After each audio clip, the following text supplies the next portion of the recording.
Isang gabi na tila walang kasing dilim. Ang mga bituin ay nagtatago sa likod ng makapal na ulap at ang buwan ay mistulang naglaho sa kalangitan. Sa gitna ng katahimikan ng baryo, narinig ang mga kaluskos ng mga dahon at ang malamig na hangin na tila may dalang babala. Ako si Tatang, isang matandang tahimik na naninirahan sa gilid ng baryo.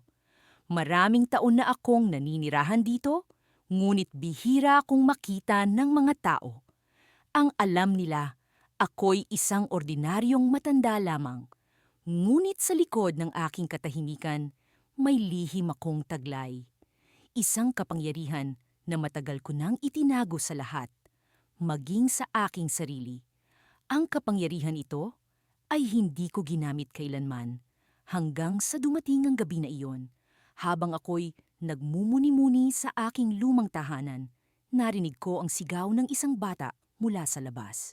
Ako'y tumayo, mabilis na lumabas, at nakita ang takot sa kanyang mga mata. Taatang, may halimaw. Ang kanyang sigaw, puno ng takot at pag-aalala. Ang mga tao sa baryo ay nagkakagulo, nagtatakbuhan. Ang iba'y nagtatago sa kanilang mga tahanan.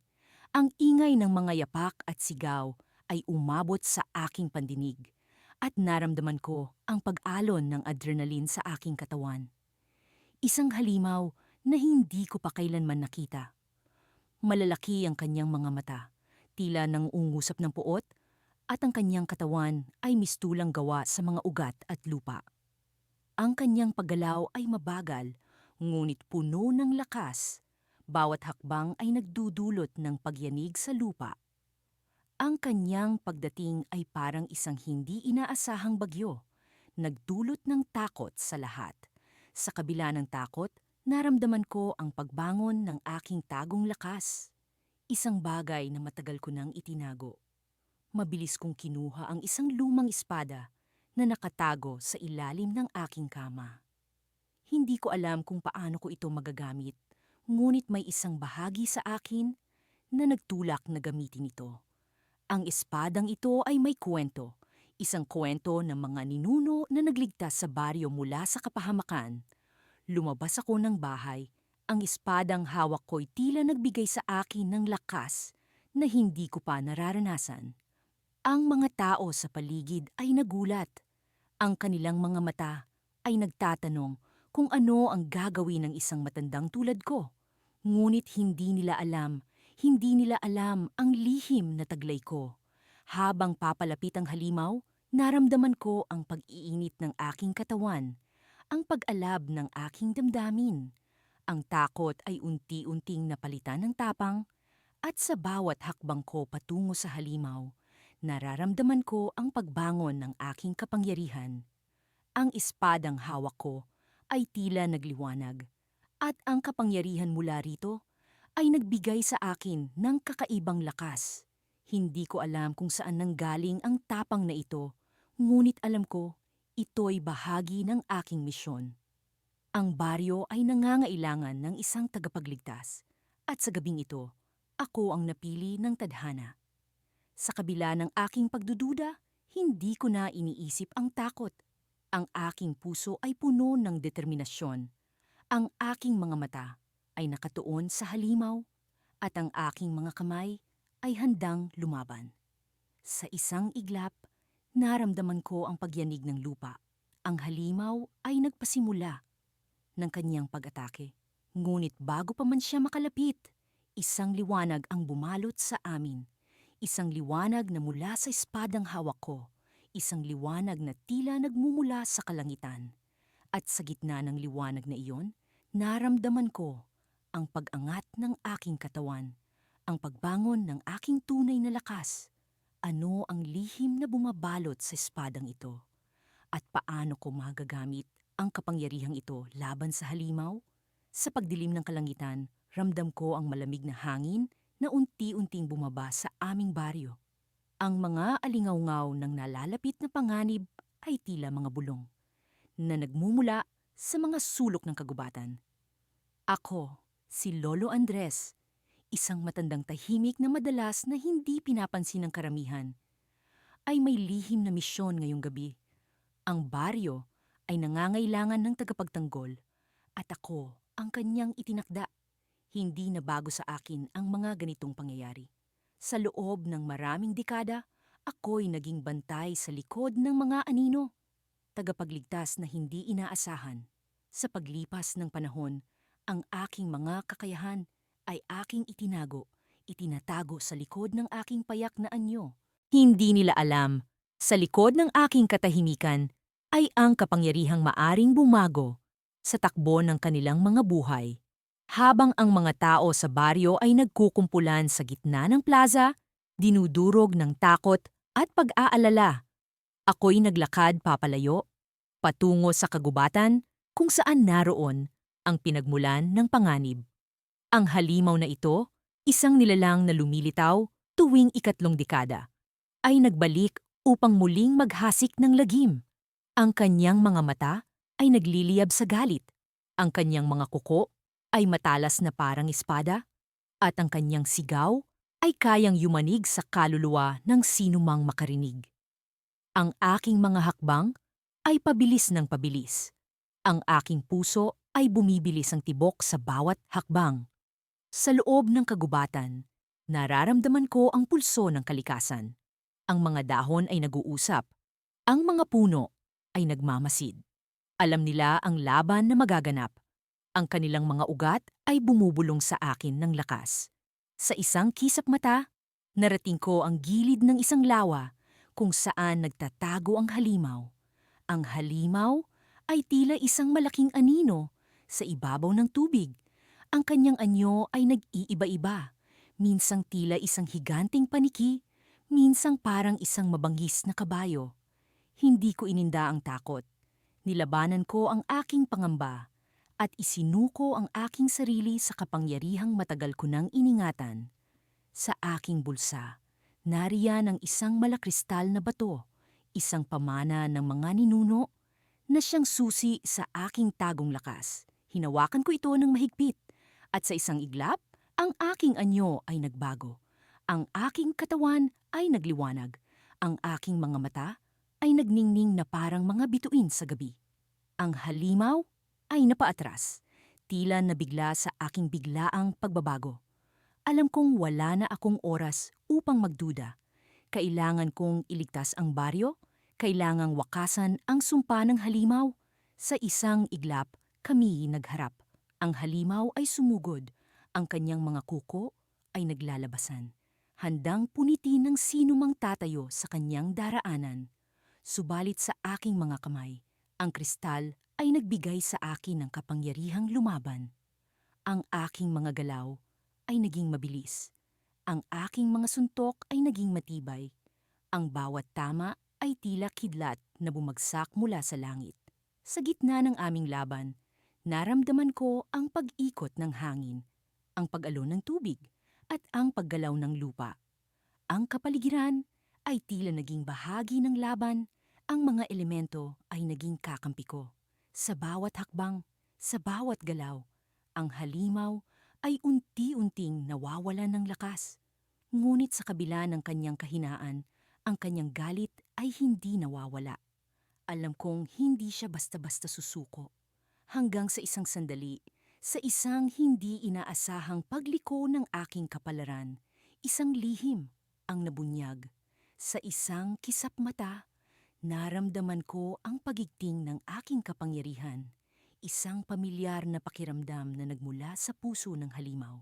Ang halimaw ay tila nag-iba ng anyo. Ang kanyang mga mata ay nagliwanag. At sa isang iglap, nakita ko ang larawan ng aking nakaraan. Ang halimaw ay hindi basta-basta nilalang lamang. Siya ay may kinalaman sa akin. Isang bahagi ng aking nakaraan na matagal ko nang kinalimutan. Sa pag-aakalang matatapos na ang laban, isang tanong ang bumalot sa aking isipan. Ano ang tunay na kaugnayan ko sa halimaw na ito?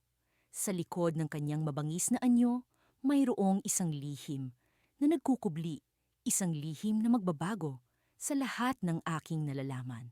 Sa gabing ito, hindi lamang ang baryo ang aking ililigtas, Kailangan kong iligtas ang sarili ko mula sa katotohanan na matagal ko nang nilimot. At sa isang iglap, ang halimaw ay naglaho, ngunit ang kanyang mga mata ay nag-iwan ng mensahe. Isang paalala na ang laban ay hindi patapos. Isang paalala na ang tunay na kalaban ay ang lihim na nasa loob ko. Sa pagbabalik tanaw ko sa mga nakaraang kaganapan, hindi ko mapigilang mangilabot sa mga alaala ng pagsalakay ng halimaw sa aming baryo. Sa kabila ng aking tahimik na pamumuhay, bilang isang matandang mangangalakal, ako ang lihim na tagapagtanggol ng aming munting pamayanan. Ngayong gabi, ang aking tahimik na mundo ay muling nagising sa kaluskos ng panganib, habang ang mga kabataan ay abala sa pag-ayos ng kanilang mga bakod bilang proteksyon. Ako na may tahimik na naglalakad patungo sa gilid ng kagubatan. Sa ilalim ng liwanag ng bilog na buwan, ramdam ko ang kakaibang enerhiya na bumabalot sa paligid. Ang hangin ay tila puno ng bulong ng mga sinaunang espiritu. Sa aking bulsa, naroon ang isang lumang anting-anting, ang aking gabay sa labanang ito. Sa di kalayuan, narinig ko ang pag-angil ng halimaw. Ang kanyang tunog ay tila nagmumula sa kailaliman ng lupa, puno ng galit at puot. Nagpaalam ako sa mga tanim at puno sa paligid, ang aking mga matagal ng kaibigan at saksi sa aking mga lihim na gawain. Mula sa mga sanga ng puno, kinuha ko ang aking sandata, isang lumang espada na minana pa sa aking mga ninuno. Sa kabila ng kalumaan, ang talim nito ay kumikinang sa ilalim ng liwanag ng buwan. Sa bawat hakbang papalapit sa kalaban, nararamdaman ko ang pagdaloy ng lakas sa aking katawan. Ang aking tahimik na pamumuhay ay isang maskara lamang. Sa katotohanan, ako'y may tagong kapangyarihan na ipinagkaloob ng mga sinaunang espiritu. Ang kapangyarihang ito ang naging sandigan ko sa pagharap sa mga panganib na dumating sa baryo. Sa wakas, nakita ko ang halimaw. Malaki ito, higit pa sa inaasahan ko. Ang balat nito ay parang baluti ng bakal. Ang mga matay kumikislap ng pula. Sa kanyang paggalaw, ang lupa ay tila nanginginig. Ngunit hindi ako nagpatinag. Ang takot ay akin ng napaglabanan.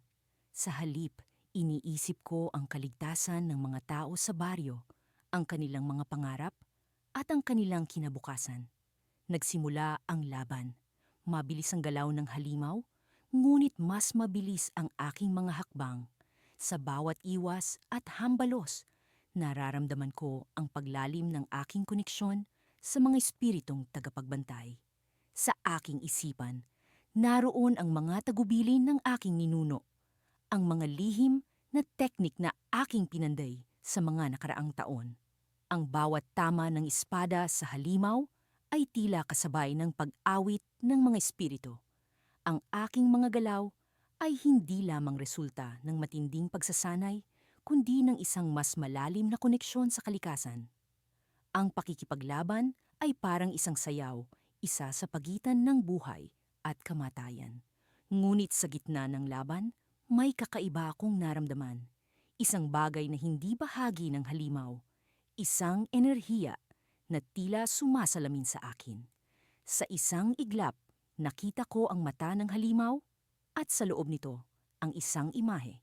Isang pamilyar na imahe na tila nanggagaling sa aking sariling nakaraan. Bigla akong huminto, hindi dahil sa pagod, kundi sa pagkabigla. Ang halimaw ay hindi basta-basta lamang nilalang. Ito'y may koneksyon sa aking sariling kasaysayan. Ang enerhiya na nararamdaman ko ay tila isang bahagi ng aking pagkatao. Ako'y naguluhan, ngunit alam kong hindi ito ang oras para sa pagdududa.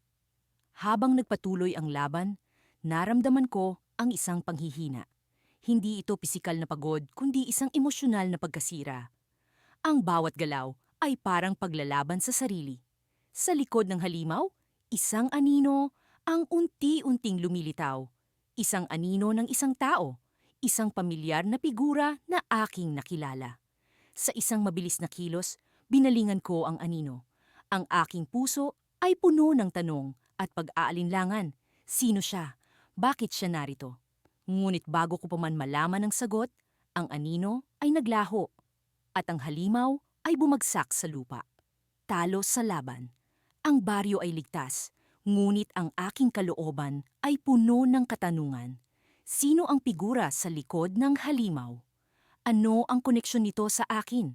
Sa gitna ng tagumpay, naroon ang isang misteryo na kailangan kong tuklasin. At sa likod ng bawat tanong, naroon ang pangako ng isang bagong simula. Isang bagong laban na hindi lamang para sa baryo, kundi para sa aking sariling pagkatao. Ang gabi ay tahimik, ngunit ang aking isip ay puno ng ingay ng nakaraan at ng mga lihim na darating pa lamang. Sa pagpatak ng dilim, ang buong baryo ay nababalot ng takot at kaba. Ang mga bata ay tahimik na nakayakap sa kanilang mga ina. At ang mga kalalakihan ay nagtitipon sa gitna ng plaza.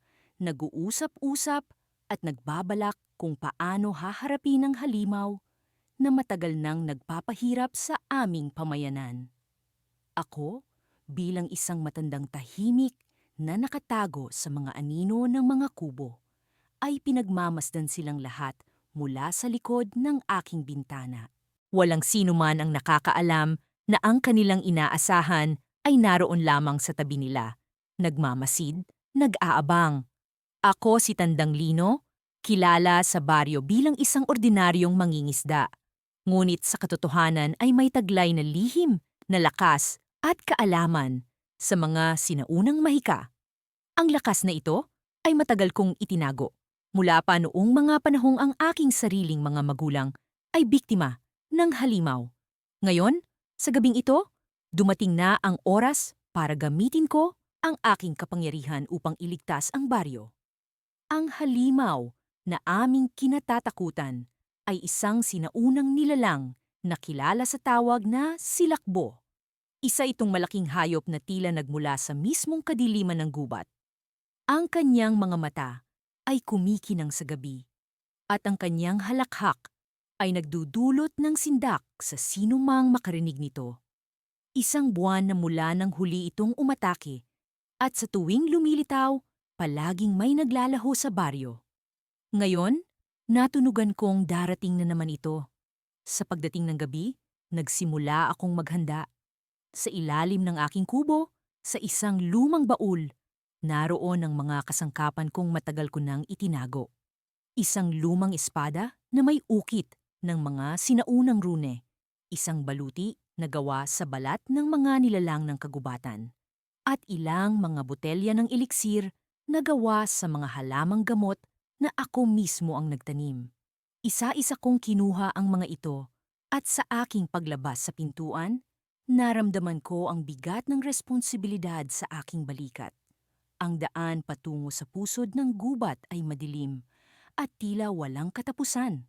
Sa bawat yapak ko ay nararamdaman ko ang pagigting ng kapaligiran na para bang nagmamasid ang bawat puno, bawat halaman. Ang aking pandinig ay sensitibo sa bawat kaluskos, sa bawat paggalaw. Alam kong malapit na ang silakbo.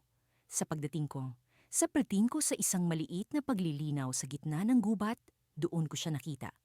Ang silakbo ay nakatayo. Ang kanyang mga mata ay nagliliyab sa galit. Ang kanyang katawan ay halos kasing laki ng 3 tao. At ang kanyang mga kamay ay puno ng matatalim na kuko. Hindi siya nagatubiling sumugod sa akin, ngunit ako ay handa. Ang aking espada ay sumiklab sa liwanag habang ito'y tumama sa kanyang mga kuko. Ang pag-ugnay ng bakal at laman ay nagdulot ng matinding ingay na umalingaw-ngaw sa buong gubat. Ang laban ay nagtagal ng ilang oras. Sa bawat pag-atake ni Silakbo ay sinasalubong ko ng matinding depensa. Ang aking mga eliksir ay nagbigay sa akin ng lakas at bilis na hindi ko inaasahan. Ngunit sa kabila ng lahat ng ito, alam kong hindi sapat ang aking mga kasangkapan. Kailangan ko ng ibang paraan para talunin siya. Habang nagkakasugatan kami, unti-unti kong naalala ang mga kwento ng aking mga ninuno. kung paano nila nilabanan ang mga halimaw ng kagubatan. Ang kanilang lihim ay hindi sa lakas o bilis, kundi sa pagkilala sa kahinaan ng kanilang kalaban. Ang bawat nilalang ay may puso, at ang puso ni Silakbo ay nasa lugar na hindi ko inaasahan. Sa isang matinding pag-atake, inihanda ko ang aking sarili. Pinatay ko ang aking espada sa lupa, at sa halip ay ginamit ko ang aking mga kamay. Ang mga sinaunang runi sa aking balat ay nagliwanag, at sa isang iglap, naramdaman ko ang tibok ng puso ni Silakbo. Ito ay nasa kanyang likuran, isang lugar na hindi niya kayang ipagtanggol. Sa isang huling sigaw, sinugod ko siya, tumalon, at iniwasan ang kanyang mga kuko. Sinaksak ko ang aking kamay sa likod niya, at sa aking paghawak sa kanyang puso, naramdaman ko ang kanyang lakas na unti-unting nawawala. Ngunit sa halip na bumagsak, ang Silakbo ay ngumiti. Hindi mo ako kayang talunin, matanda, wika niya, at sa isang kisap mata, siya ay naglaho. Naiwan akong nakatayo sa gitna ng kadiliman, nag-iisa at naguguluhan. Alam kong wala na si Silakbo, ngunit isang bagong takot ang bumalot sa akin. Kung siya ay hindi ko tuluyang natalo, saan siya nagpunta? At bakit siya ngumiti? Ang sagot ay tila nasa hangin. Isang bagong misteryo na naghihintay sa akin. Ang baryo ay ligtas sa gabing ito, ngunit alam kong may mas matinding panganib na paparating. Sa likod ng mga anino, may lihim na nakatago. At sa kabila ng aking tagumpay, alam kong ang laban ay hindi pa tapos. Naglakad ako pabalik sa baryo, ang aking puso ay puno ng tanong, at ang aking isip ay handa sa mga susunod na hakbang. Ang kwento ay hindi pa nagtatapos. Ito'y nagsisimula pa lamang. Sa paglipas ng mga araw, patuloy akong nagmuni-muni sa mga pangyayari. Ang baryo ay tila baga nasa ilalim ng anino ng takot, habang ang mga tao'y nagsisimulang magtago sa kanilang mga tahanan pagsapit ng gabi. Ang pakiramdam ng pagkakaroon ng lihim na lakas ay isang bagay na hindi ko maipaliwanag, isang bagay na hindi ko inaasahan na magiging bahagi ng aking tahimik na buhay. Ngunit alam kong hindi ko maaring ipagwalang bahala ang tungkulin na ipinataw sa akin. Noong gabing iyon, ang hangin ay may dala ng malamig na simoy na tila nagpapahiwatig ng paparating na panganib. Ako'y nakaupo sa aking lumang upuan sa labas ng kubo habang tinitingnan ang kalangitan na puno ng bituin. Sa kabila ng aking katandaan, ang aking pandama ay mas matalas kaysa dati. Tila ba ang aking katawan ay gising sa bawat pagbagsak ng dahon at pagaspas ng hangin. Isang kakaibang uri ng katahimikan ang bumabalot sa paligid. Ang uri ng katahimikan na umaamba ng isang hindi inaasahang pag-atake. Bigla, ang lupa ay bahagyang umuga. Isang mabigat na tunog na tila nanggagaling sa ilalim ng lupa ang unti-unting bumabalot sa buong baryo. Alam kong ito na ang oras. Ang halimaw na siyang nagbigay ng takot sa aming lahat ay muling bumalik at kailangan kong harapin ito. Mabilis akong pumasok sa loob ng kubo at kinuha ang lumang espada na matagal nang nakatago sa likod ng aparador. Kahit hindi ko pa muling ginamit ito, ang paghawak sa espada ay tila natural sa akin, na para bang ang aking mga kamay ay itinakda upang hawakan at gamitin ito. Lumabas ako ng kubo at pumunta sa gitna ng baryo kung saan ko nararamdaman ang presensya ng halimaw. Ang mga bahay ay tila mga anino lamang sa dilim, ngunit nararamdaman ko ang takot ng mga tao sa loob. Alam kong hindi ako maaring magpadala sa takot. Ang aking lihim na lakas ay kailangan kong gamitin upang iligtas ang baryo, kahit na wala akong kasiguraduhan kung paano ito gagana. Nang dumating ako sa gitna ng baryo, doon ko nakita ang halimaw. Ang kanyang anyo ay mas malaki kaysa sa inaasahan ko. Ang balahibo nito ay tila gawa sa kadiliman, at ang mga mata nito ay kumikinang ng pula. Hindi ko maipaliwanag, Ngunit sa paglapit ko sa halimaw, naramdaman ko ang kakaibang koneksyon sa kanya, na para bang kami ay bahagi ng parehong kwento na hindi ko pa lubos na naiintindihan.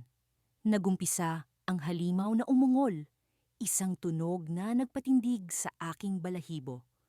Ngunit sa halip na matakot, ang aking katawan ay nagsimulang kumilos na parang may sariling isip. Sa bawat hakbang ko, nararamdaman ko ang lakas na dumadaloy sa aking ugat. Isang lakas na hindi ko alam kung saan nanggagaling. Ang espada sa aking kamay ay nagliwanag. Tila ba ito ay nagising sa presensya ng halimaw? Nagsimula ang laban. Ang halimaw ay mabilis at malakas, ngunit ang aking mga galaw ay tila may gabay ng isang hindi nakikitang puwersa. Sa tuwing aatake ito, nararamdaman ko ang isang kakaibang hininga na tila nag-uutos sa akin kung paano umiwas at kung paano magbigay ng kontra-atake. Ang espada sa aking kamay ay tila may sariling buhay, isang bagay na hindi ko pa naranasan kahit kailan. Habang ang laban ay tumatagal, nararamdaman ko ang pagod na unti-unting bumabalot sa akin. Ngunit sa kabila nito, ang lakas na nasa loob ko ay patuloy na nag-uumapaw. Ang baryo ay nagmistulang arena ng isang sinaunang labanan, habang ang mga tao'y nanonood mula sa malayo. Ang kanilang mga mata ay punong-puno ng pag-asa at takot. Sa wakas, nagkaroon ng pagkakataon. Ang halimaw ay nagbigay ng isang malakas na hampas na aking iniwasan. At sa isang iglap, ang espada ay tumama sa kanyang balikat. Nagdulot ng isang malakas na sigaw mula sa kanya. Ngunit sa halip na bumagsak, ang halimaw ay tila mas naging agresibo. Ang kanyang anyo ay nagbago, naging mas malaki at mas makapangyarihan. Ang kanyang mga mata ay nagliwanag ng isang liwanag na hindi ko pa nakikita. Isang liwanag na tila ba may dala ng isang lihim. At sa sandaling iyon, naunawaan ko ang twist ng lahat ng ito. Ang halimaw ay hindi lamang isang nilalang na lumalaban sa akin. Siya ay bahagi ng aking nakaraan, isang bahagi ng kwento na matagal ko nang nalimutan. Ang laban na ito ay hindi lamang tungkol sa pagligtas sa baryo, ngunit tungkol din sa pag-unawa sa sarili kong kasaysayan at sa lakas na taglay ko. Ang laban ay hindi patapos, ngunit sa pag-unawa sa koneksyon namin, nakuha ko ang lakas na kailangan ko upang magpatuloy.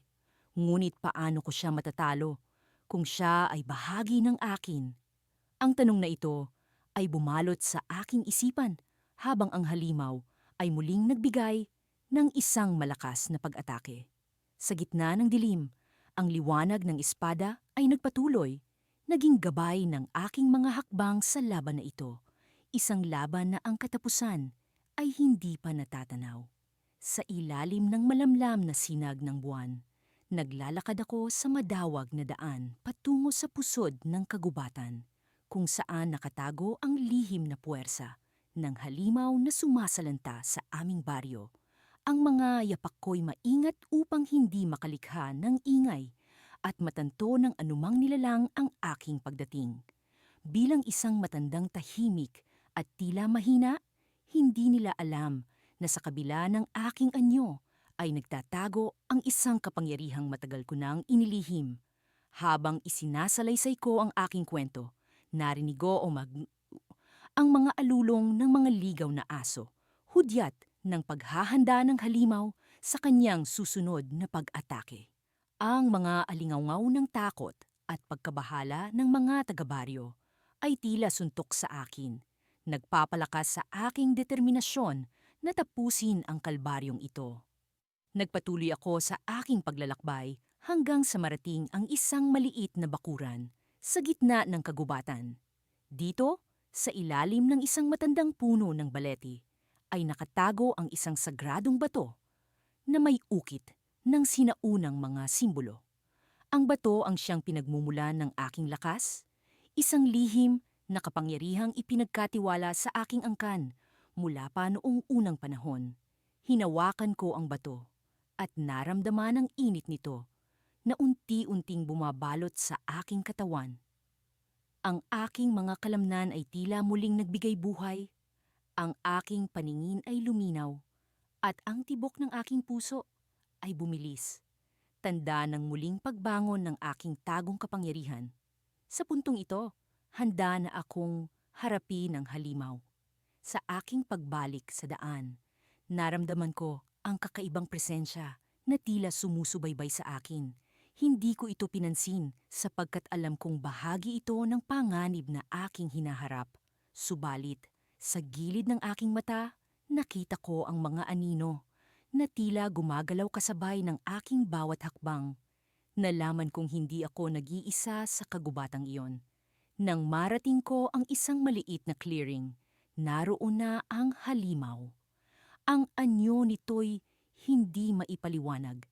Isang nilalang na tila pinaghalo-halong hayop at tao.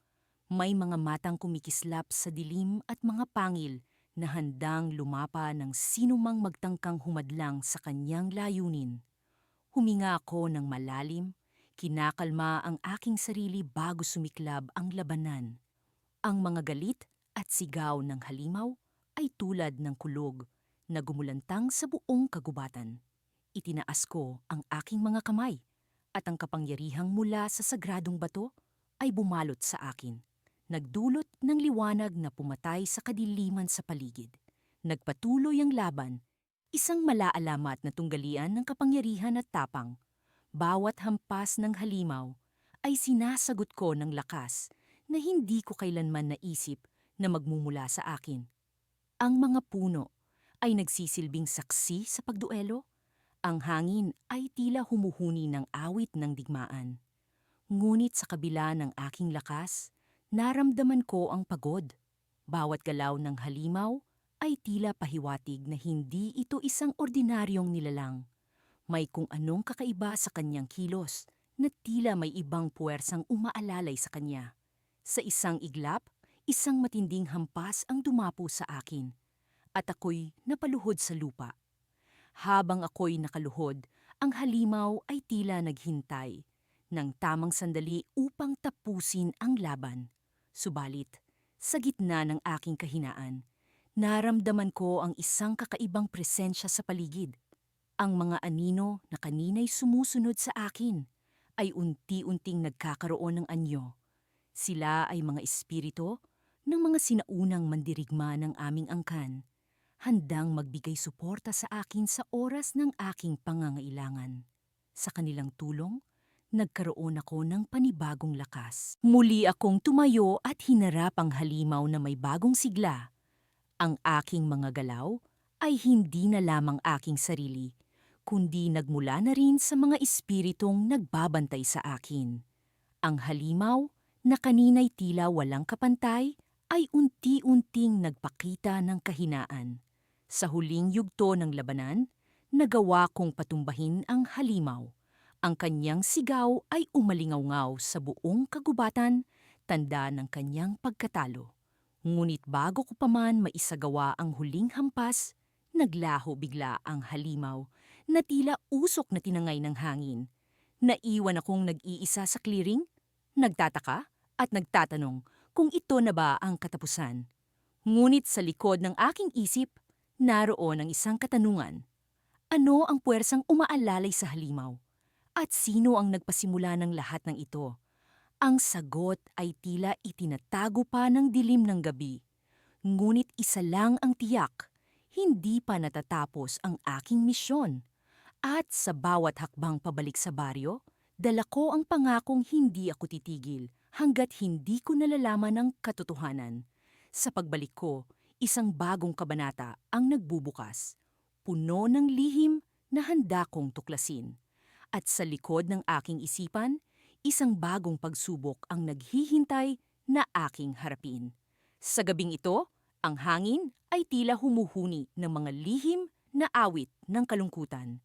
Ang mga bituin ay natatakpan ng makapal na ulap, at ang buwan ay tila naglalaro ng pagtatago sa likod ng mga ito. Ako'y naglalakad sa gilid ng kagubatan. Ang aking mga hakbang ay halos hindi marinig sa katahimikan ng gabi. Ang baryo ay nasa likuran ko. Tila payapa, ngunit may banta ng panganib na nagkukubli sa dilim. Sa aking mga kamay ay ang espada na matagal nang itinago sa aking kubo. Isang sandatang puno ng kapangyarihan at mga alaala ng nakaraan.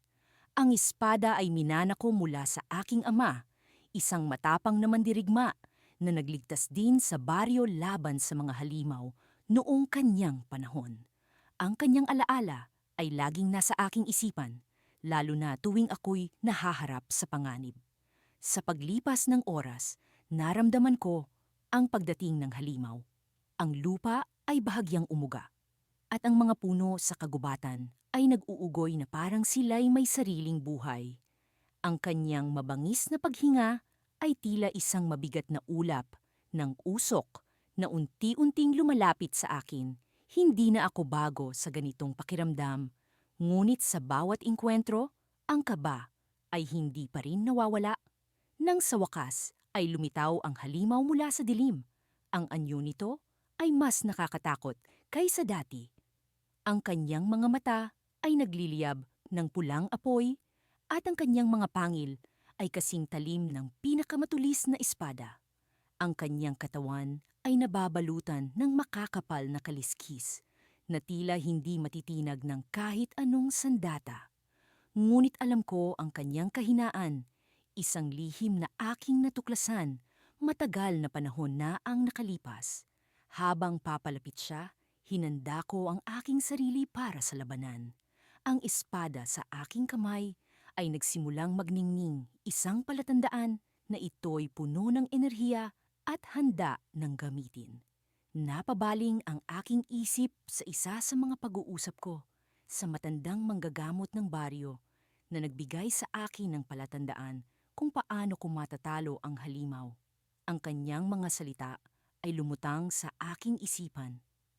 Ang halimaw ay may tagong kahinaan, isang bahagi ng katawan na hindi natatakpan ng kaliskis. Hanapin ito at doon mo siya talunin. Ang labanan ay nag-umpisa sa isang iglap.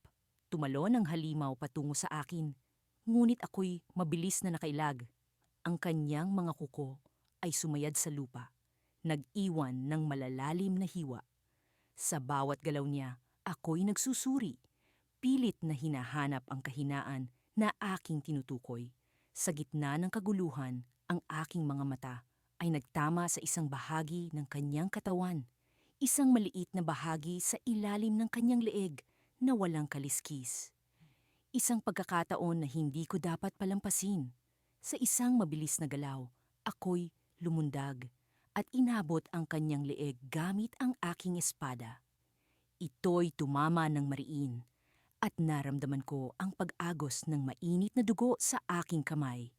Ang halimaw ay bumagsak sa lupa, ngunit hindi pa ito tapos. Sa kanyang pagbagsak, siya'y naglabas ng malakas na ungol, isang hudyat ng kanyang huling pagsalakay. Ang kanyang katawan ay nag-umpisang magningning at ang kanyang mga sugat ay tila naghilom.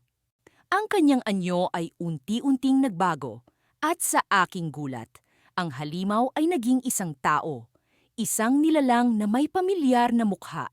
Hindi ako makapaniwala sa aking nakita.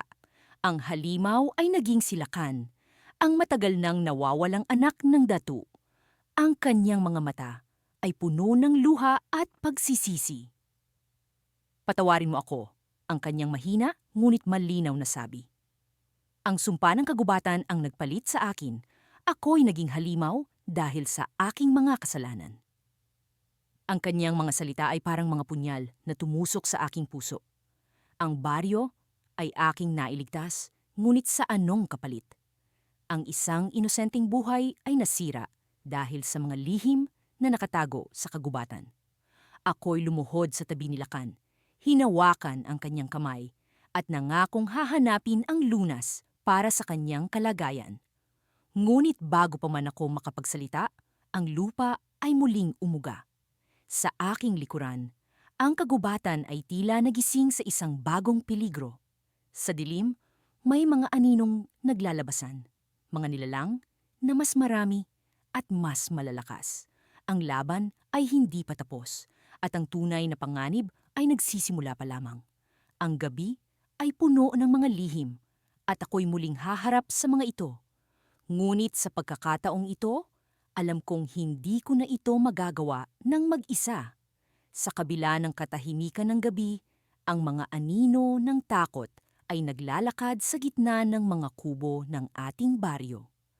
Ang mga bulong-bulungan tungkol sa halimaw ay hindi lamang kwento, kundi isang pangarap na bangungot na nagiging totoo tuwing sumasapit ang dilim. Ngunit sa kabila ng lahat, alam ko na hindi ako nag-iisa sa laban na ito. Ako, si Lolo Igme, ang matandang tahimik na tila walang kapangyarihan, ay may tagong lakas na handang ilabas para sa kaligtasan ng aming munting tahanan. Bago pa man dumating ang huling pagsubok na ito, matagal ko nang inihanda ang aking sarili. Ang mga taon ng pagninilay, ng pag-aaral ng mga lumang lihim, at ng pagsasanay sa ilalim ng mga bituin ay nagbigay sa akin ng karunungan na hindi matutumbasan ng karaniwang lakas. Ang mga mata ko'y tila nakikita ang hindi maaaring makita. At ang mga pandinig ko'y naririnig ang mga bulong ng kalikasan na nagbibigay babala sa nalalapit na panganib. Sa gabing iyon, ang mga alingawngaw ng halimaw ay tila mas malakas kaysa dati. Ang bawat kisap ng kanyang mga mata ay parang kidlat na dumadaan sa langit at ang bawat yapak ng kanyang mga paa ay parang kulog na bumabalot sa paligid. Alam kong hindi na maaring magpatumpik-tumpik. Mula sa aking maliit na kubo sa gilid ng baryo, nilisan ko ang mga alaala ng nakaraan at sinimulan ang aking misyon. Nababalutan ng balabal na pinalamutian ng mga simbolo ng proteksyon, lumakad ako patungo sa sentro ng baryo kung saan nagtipon ang mga kababayan. Ang takot ay kita sa kanilang mga mata. Ngunit sa kabila nito, naroon ang pag-asa na hindi ko mawari kung saan nagmumula. Marahil dahil sa alam nilang ako'y naroon, na sa kabila ng aking katahimikan, may taglay akong kapangyarihan na hindi nila lubos, na naiintindihan.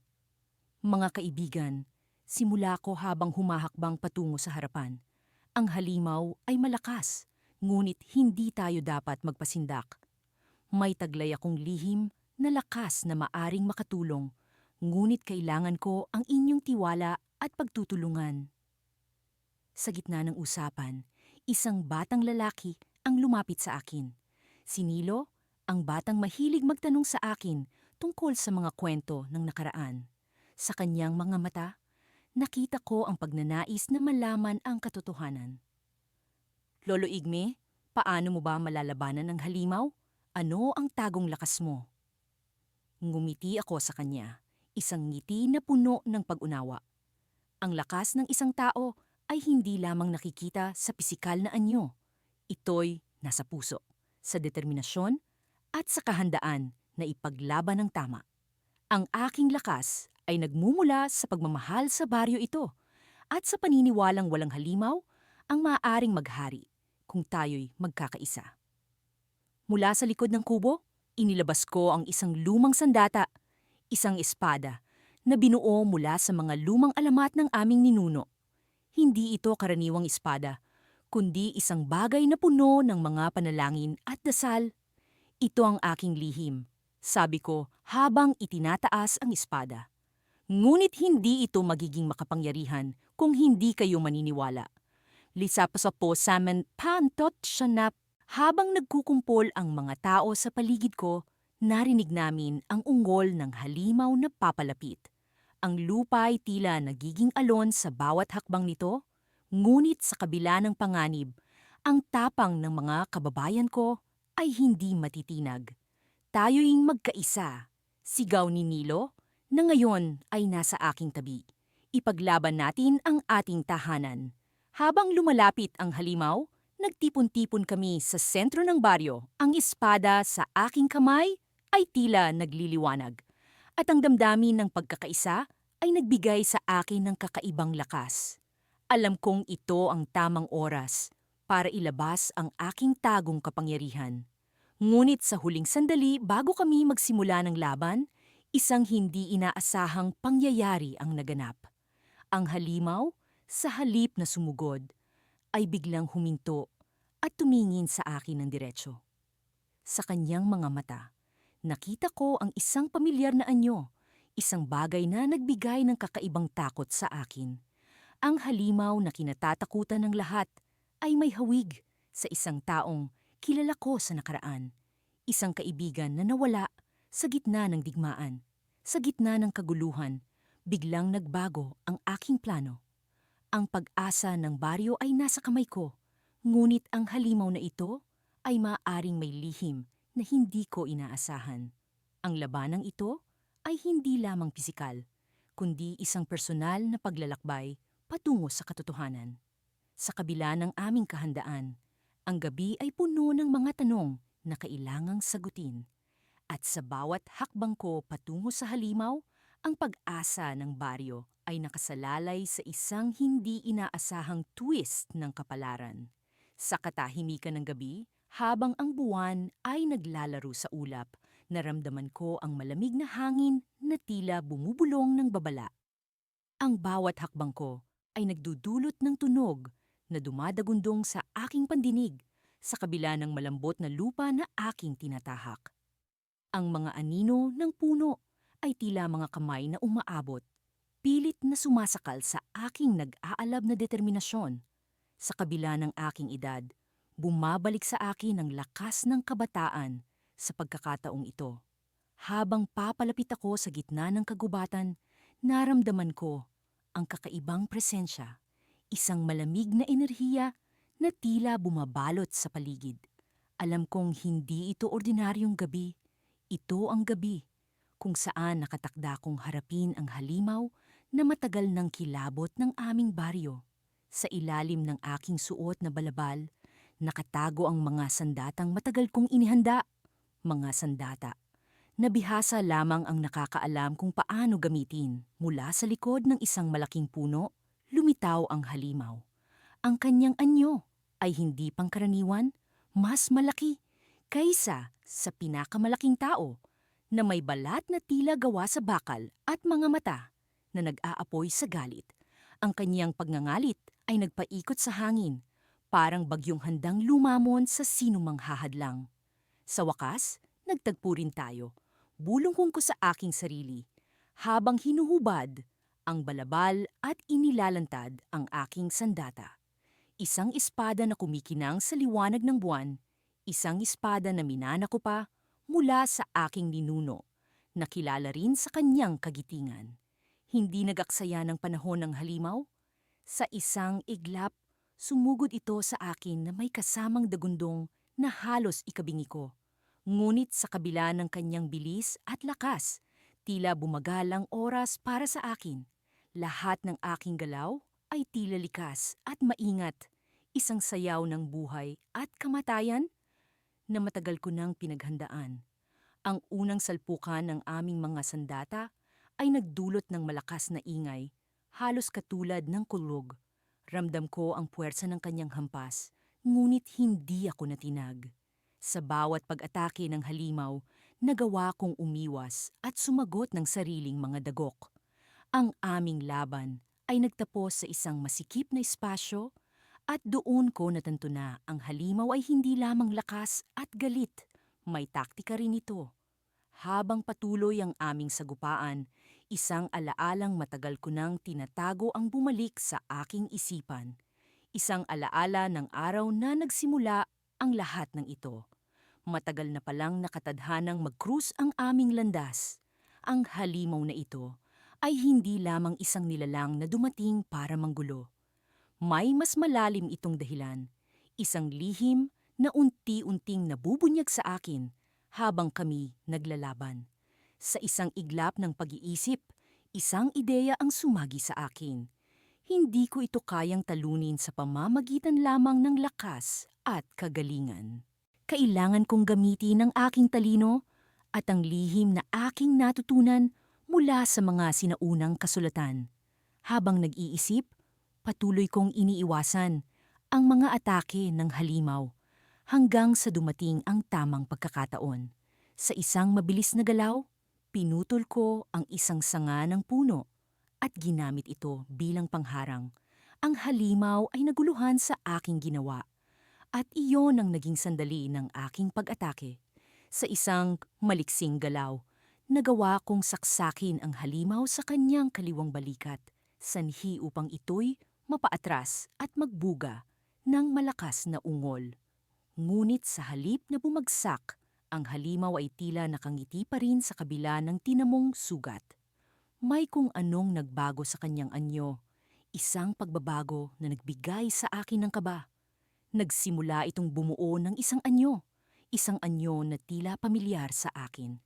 Ang kanyang anyo ay unti-unting nagiging mas malinaw at doon ko nakilala ang taong nasa likod ng halimaw. Hindi maaari, bulong ko sa aking sarili habang bumabalot ang takot at pagkalito sa aking puso. Ang halimaw ay unti-unting nagiging anyo ng isang taong matagal nang nawala sa aking buhay. Isang taong matagal ko nang hinahanap. At doon, sa kalagitnaan ng kagubatan, sa ilalim ng malamlam na liwanag ng buwan, iniwan ako ng aming laban sa isang napakalaking tanong. Paano ang isang minahal ko noon ang naging halimaw na ito ngayon? Sa kalagitnaan ng gabi, bumangon ako mula sa aking higaan sa maliit na kubo sa gilid ng gubat. Ang katahimikan ng paligid ay tila may dalang mensahe ng paparating na panganib. Ang mga bituin ay tila nag-aalangan sa kanilang pagkinang at ang malamlam na liwanag ng buwan ay nagpapahiwatig ng isang kakaibang pag-aanyaya. Ang gabing ito ay hindi tulad ng mga karaniwang gabi sa ating baryo. Ako si Lando, isang matandang taga-baryo na kilala sa aking pagiging tahimik. Sa aking mga taon dito, natutunan kong ang tunay na lakas ay hindi palaging makikita sa panlabas na anyo. Ang aking lihim ay ang kapangyarihang matagal ko nang iniingatan mula sa mga mata ng mapanuring mundo. Ang kapangyarihang ito ay ibinigay sa akin ng mga ninuno, isang biyaya at sumpa na dapat gamitin lamang sa pagkakataong kinakailangan.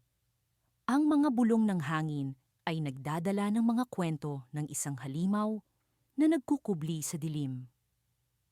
Isang nilalang na matagal nang nagbabantang salakayin ang aming baryo. Ang mga matatanda sa baryo ay palaging may mga kwento tungkol dito. Ngunit kamakailan lamang, ang mga tanda ng kanyang pagdating ay nagsimulang magpakita. Mga hayop na tila nawala, mga pananim na nasisira, at ang masangsang na amoy na sumisingaw tuwing gabi.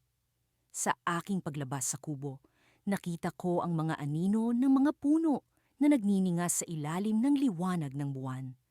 Ang malamig na hangin ay nagdala ng kakaibang presensya at alam kong hindi ako nag-iisa. Kaagad, naramdaman ko ang paggalaw sa likod ko. Isang malamlam na tunog ang umalingaw-ngaw sa paligid. Tunog na tila nagmumula sa ilalim ng lupa. Ito na ang hudyat. Ang halimaw ay narito na. Kinailangan kong kumilos ng mabilis. Ang aking edad ay hindi hadlang sa aking mga hakbang. Sa katunayan, ang karanasan at ang kapangyarihang taglay ko ang aking sandata. Tahimik akong naglakad sa kabila ng makapal na damo at mga bumagsak na dahon, papunta sa sentro ng gubat kung saan balitang nagtatago ang halimaw. Ang aking mga mata ay matalas at sa bawat hakbang ay handa ako sa anumang panganib. Ang paligid ay tila nagbago. Isang kakaibang aura ang bumalot sa akin.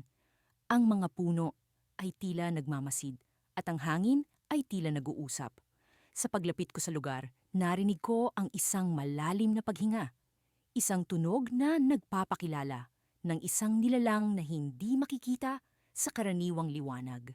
Sa likod ng makakapal na palumpong, nakita ko ang balangkas ng halimaw.